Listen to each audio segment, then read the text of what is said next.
BRS హయాంలో ముఖ్యమంత్రి మేనల్లుడి phone tap చేశారని హరీష్ రావు చెప్పడం విడ్డూరంగా ఉందన్నారు ప్రభుత్వ సలహాదారు షబ్బీర్. గత బీఆర్ఎస్ ప్రభుత్వం ప్రాణహిత చెవెల ప్రాజెక్టును నిలిపివేసిందని, దాంతో మాచారెడ్డిలో నీటి కొరత ఏర్పడిందని తెలిపారు.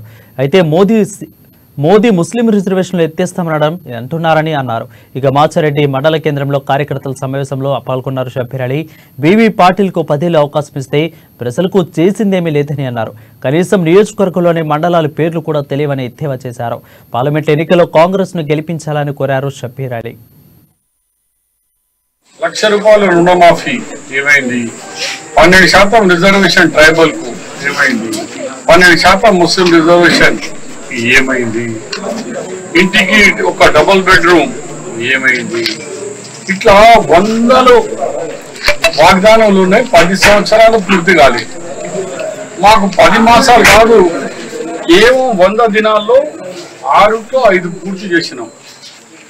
జాబ్స్ 31,000 జాబ్లు ఇచ్చేసినాం.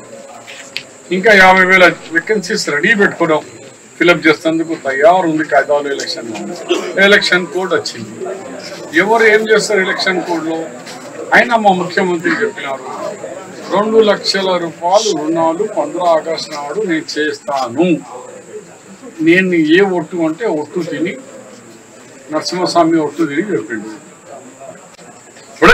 ఇప్పుడే చెయ్యి అంటే నువ్వు 10 సంవత్సరాల్లో ఎందుకు చేయలేకపోయినావు? మాకు కనీసం 10 మాసాలు కూడా టైం ఇవ్వరా?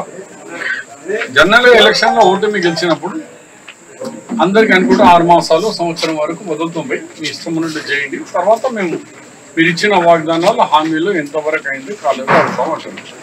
దీనికి ఎంత తొందర ఉన్నది అంటే సెకండ్ డే నుంచి స్టార్ట్ చేసారు వీళ్ళు.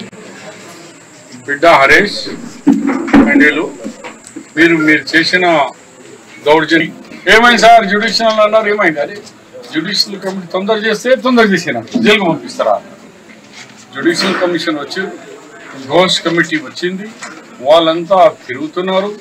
వాళ్ళు సుప్రీంకోర్టు జడ్జిగా